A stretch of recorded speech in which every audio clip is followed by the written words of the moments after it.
The Shakespeare Project presents This Week in Shakespeare for the week ending Monday, August the 6th, 2018. Hola, Bartophiles. I'm Bill, and welcome to the 207th episode of This Week in Shakespeare, a video release brought to you by the Bill Shakespeare Project. Today, I'm sporting the new t-shirt from the Independent Shakespeare Company here in Southern California, emblazoned with the symbols of this year's plays. Midsummer Night's Dream gets an ass's head, and Titus Andronicus gets a skull. I saw their Titus last week, and wow, what a great production.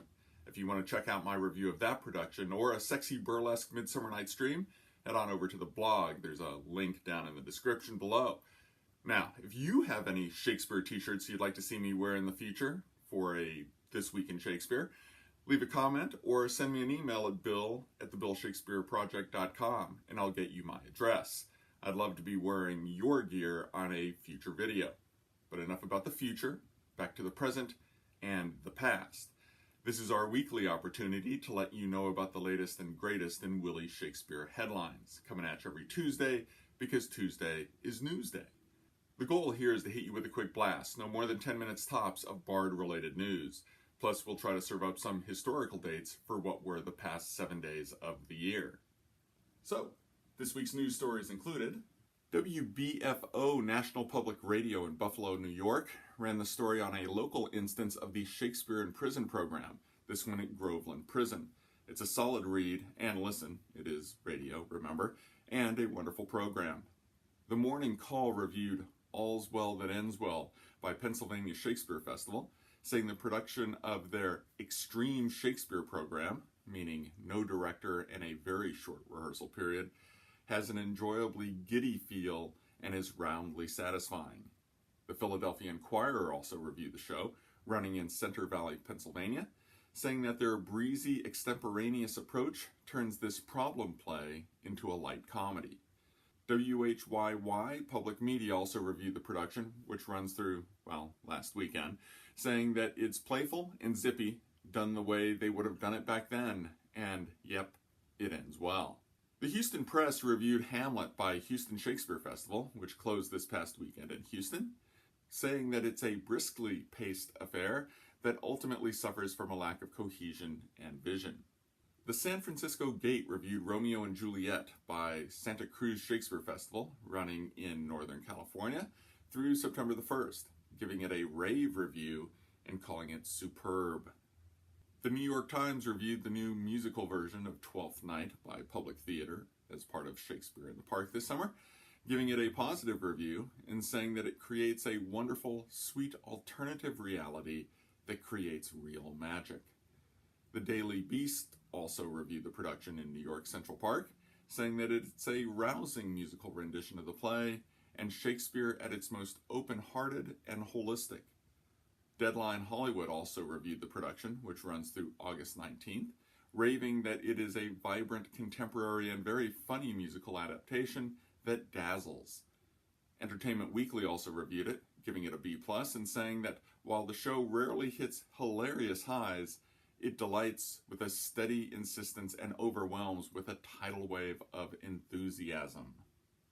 And finally, the Calgary Herald, up in Ontario, Canada, reviewed a new play called The Wind and the Rain by Kala Wright, which brings together the Shakespearean fools Feste and Lear's Fool for a meeting in an abandoned theater which is scheduled for demolition, and it seems like this is the last theater in the world. Sounds pretty cool.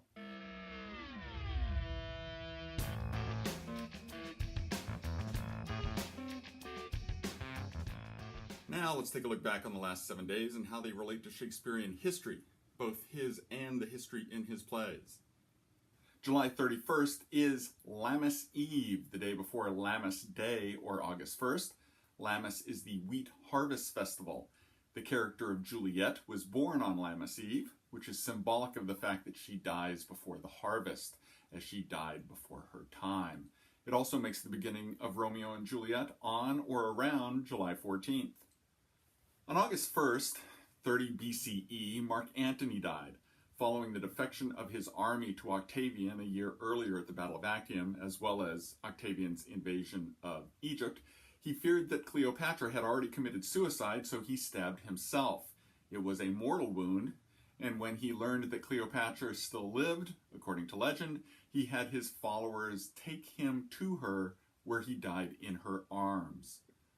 On August the 2nd, 1100, William II of England, son of William the Conqueror, was killed by an arrow on a hunting trip by a nobleman by the name of Walter Tyrrell.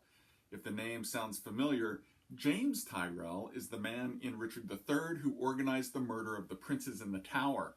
But there's no relationship between the two men, though I'm willing to bet that there was a little bit of subliminal meta-referencing happening there. On August 3rd, 1460, James II of Scotland died during the siege at Roxburgh Castle. This James was the great-great-great-grandfather of James VI of Scotland, who was also James I of England. On August 4th, 1600, As You Like It was registered in the Register of the Stationers' Company with a to-be-stayed order, keeping the play from being published until the publisher could be proved to be the copyright owner. On August 5th, 1984, Richard Burton died of a brain hemorrhage. Burton was a great British stage actor with many Shakespearean credits of note, including a Hamlet in the early 1960s that had earned him the title of the successor to Olivier. On August 6th, 1623, the wife of Shakespeare, Anne Hathaway, died. No, not that Anne Hathaway. Not much is known about her, save that when she was married, she was pregnant and 9 or 8 years older than Shakespeare, who she outlived by another 7 years. And that was your Week in Shakespeare, brought to you by the Bill Shakespeare Project. If you've enjoyed this news review, tell a friend and hit the subscribe button to keep from missing these news, reviews, and history videos. For our daily blog and previous Twiz episodes, including links to the news stories we've covered this week, as well as the real Bill Shakespeare Project podcast, check us out at thebillshakespeareproject.com. And we'll catch you next week.